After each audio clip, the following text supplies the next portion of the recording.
Okay, Daf Hashavua, Daf Chavav, Amid Aleph. Yesterday, we're halfway down. Yesterday, we learned that Rab Shmuel Bar Nachmani, Amar Rabbi Yonason, had said that we only learned that you have to go up in level, and you could only sell up only by basic knesses of kfarim, of villages that they own it. Avo basic knesses of krach in a big city, since the world owns it, then even the me'al ma'asule lo matzimizamle davale derabim. You can't even sell it at all. Says the Brisa. Now we're Meisvei, halfway down, smack in the middle, Meisvei.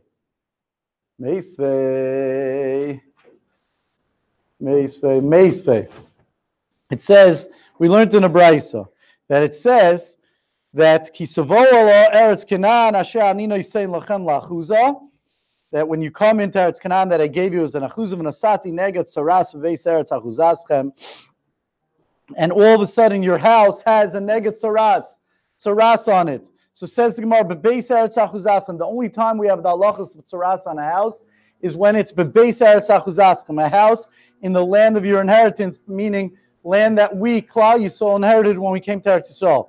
Achuzaschem etam v'negoyim and Yerushalayim etam v'negoyim. But the Tanakama here in this price is going to hold only Achuzaschem is going to be Metanah, but Yerushalayim, the Tanakama we're going to see later in the Gemara, the Yerushalayim wasn't given over to the whole Klal Yisrael, a portion. I'm sorry, was not a portion to specific Shvatim, and therefore it was given to the whole Klal Yisrael, and therefore it's not called your inheritance. No one specific, no special person or Shevet inherited it. That's what Tanakama is going to hold. I didn't hear that. In fact, we're going to see that Rabbi Yehuda is going to hold that Yerushalayim was apportioned to specific Shvatim, Binyamin, and Yehuda, and therefore those things would be called Erech Achuzaschem, and houses there would be subject to Tumah of Tzaras. But the only thing that's not, he says, Elamakom Migdash Bavad, only the Makom Migdash itself is not going to be, and Rashi explains, because there's a special pasuk that says, Uba Asher Lo Yabayis. Asher Lo Yabayis, that it has to be that someone has somewhat of rights over the house. It's not fully Kadosh like the Beis HaMikdash. But the Beis HaMikdash, which you can't say about Asher Lo Yabayis, that the house belongs to him, because there's no aspect of it that belongs to anyone, because it has a kedusha. So then it would not be subject to the tumah of the bias. So frak the Gemara, habatek nisus ubata midrash. But if it doesn't have the kedusha of the Beis Hamikdash, it only has a lesser kedusha, batek nisus ubata midrashas. It's mashma that mitamin. It's mashma from Rabbi Yehuda. That's mitamin. And even the Tanakama, you have to say, because you could ask a basic kasha. So maybe the Reb Shmuel holds like the Tanakama. Even Tanakama is going to hold that he wouldn't take that away. That the Maksha is going to hold that. Even the Tanakama would hold up. Batei Gnesisu Batei Midrashas is going to be mitamin, and they're only arguing about the achuza of Yerushalayim. So why is the Batei Knesses Batei Midrashas of Yerushalayim, which is a krach mitama, krach and havi, it's krachin, and since it's krachin, it should not be mitama because it belongs to the whole world, and you can't say about it that it belongs to anyone specific. Says Rashi, Av Yerushalayim nischalka. So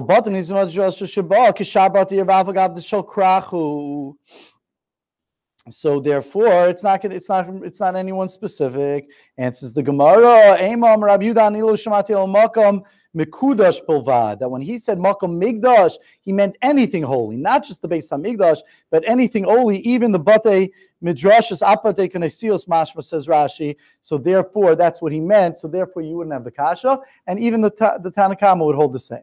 So says the Gemara, what is the machloikis between the two mandamrim and the Brisa? Tanakama savalon nischalku Yerushalayim l'shvatim, that Yerushalayim was not nischalku l'shvatim, it was kept to the whole Klal Yisrael.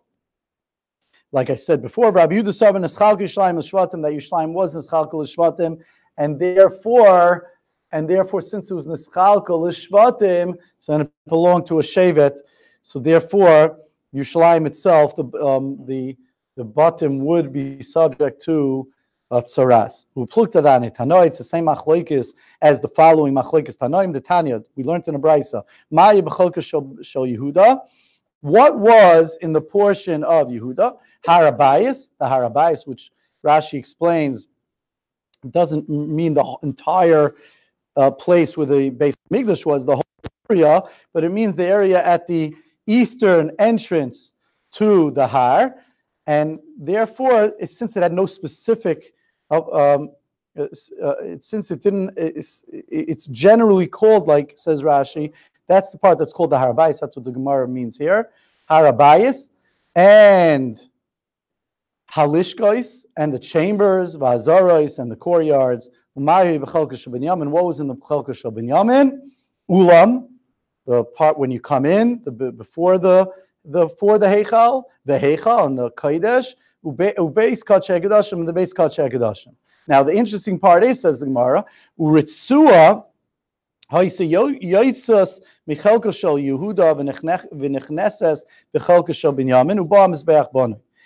way, I'm just going to say it the way Rashi says it, Jared. Just going to say it the way Rashi says it. He says like this. The basically goes like this. The Mizbeach had a yesod. It had a foundation. It was 32 by 32. And then the Mizbeach itself was 30 by 30. And then it came up smaller, 28 by 28. The thing is that the place between Binyamin and Yehuda, there was a little bit of land, an amma of land of Yehuda on the south side, on the east side and the south side, that the land jutted into the area where the foundation of the Mizbeach should be. So those parts, those areas on the south and the east, was missing one amma of the foundation. So really the Mizbeach was fully on Binyamin, but if it would have been a perfect square, it should have been partially, it would have ended up being on Yehuda. But because it had to be fully on Binyamin, it was missing that amma on amma. So says the Gemara, there was one strip there was one strip that went from the Chelik of Yehuda and went into the Chelik of Binyamin, what seemingly would have been the Chelik of Binyamin, and the Mizbeach was built there and missing, like I said. And Mordechai and Binyamin Atzadik, he was called Binyamin Atzadik because he never did an Averis. He was mitzdarel that he was missing that part. He wanted to have the full Mizbeach with the full Yesod, with the full foundation on his land.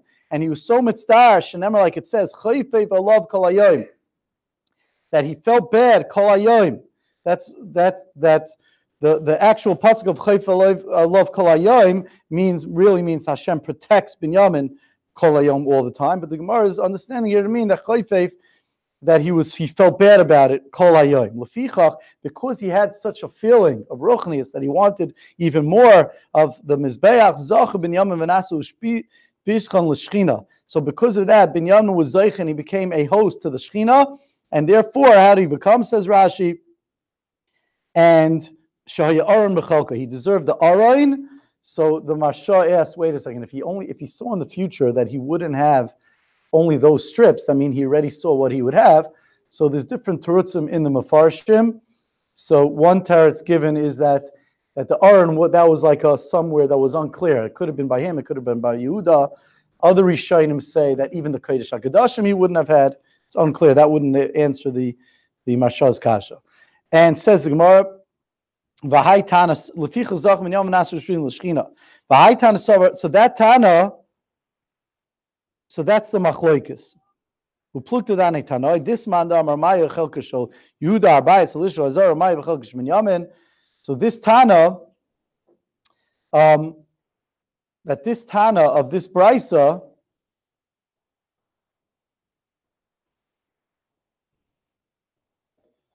so says the Gemara, B'hai Tana Savar Lo Nischalka Yerushalayim L'Shvatim. The first Tana holds Yerushalayim was Nischalka L'Shvatim, because you see, part of it was given to Binyamin, part of it was given to Yehuda. B'hai Tana Savar Lo Nischalka Yerushalayim L'Shvatim D'Tanya. The following Tana holds the opposite. The Tana, because we learned to the Brisa, Maskir and Batam Yerushalayim and Neishen Shalem, you're not allowed to rent out if let's say you have a house in Yerushalayim and people come to be Oila Regel, you can't rent out your house to them because really the land under there belongs to the whole Klal Yisrael, according to this Tana. Neishena Shalahem. Rabbi Lazar, what's that? Ches?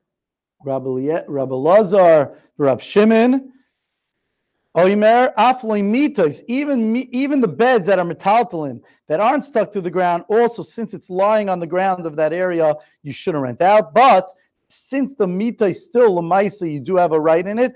And this is only for the Rashi says that's talking about when they came up to be Oila Regel. But the rest of the year, it seems, and from other Rishonim, you'd be allowed to rent it out to them because lemaisa. You would be allowed to only by Oila Regel. We told you not to, since the land was not originally nischalka like that.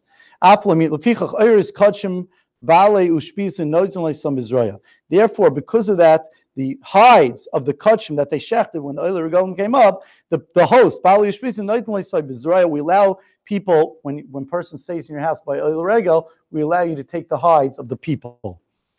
Even though you don't take rent, but that was like a little bit of a freebie, a little bit of an extra that you should get because you're not getting rent. Amar Abaya, if that's true that you're allowed, must be that's an appropriate thing to do, to give a gift. Shmamina oirechar, the appropriate way is l'mishpak inish gulfa, person should leave over a jug, umashcha, or he should leave over says Rashi, umashcha imshachat behema, if he shechted his behema, he should leave over, I guess also means the hides, bushpiza by his host. It's appropriate. So therefore, you guys have to remember, when you're ever invited for Shabbos somewhere, don't come in, especially when you're in Eretz Yisrael and you're being invited all the time, don't come in like a freeloader and just come in without anything. Especially after you're married and you're coming in as a couple or family, always remember to bring something. That's the Gemara. You should always come in with something. So maybe if you're a bacher, a single guy, it's a little more understood, especially maybe in Eretz Yisrael, you're going every week. It's a little more understood. But when you can, it will be appropriate. Amar Abaya. Abaya says, Shema min arachal. Okay. Amar Rava. Rava says, we'll just do two more lines. Amar Rava lo shanu el shleimachu shiva toivei. The only time we said that you can't, that you have to upgrade your sale when you sell the square, the town square, you have to buy a shul. And that's all. When you take the money, let's say you sell the town square, you have to take the money and buy a shul. That means the money that you had has a certain kedusha that it can't go lower with. So that means, that's how Rashi explains. He says, the only time we said that you have to use that money to buy something more chashav and you can't go down, says Rashi, and the shul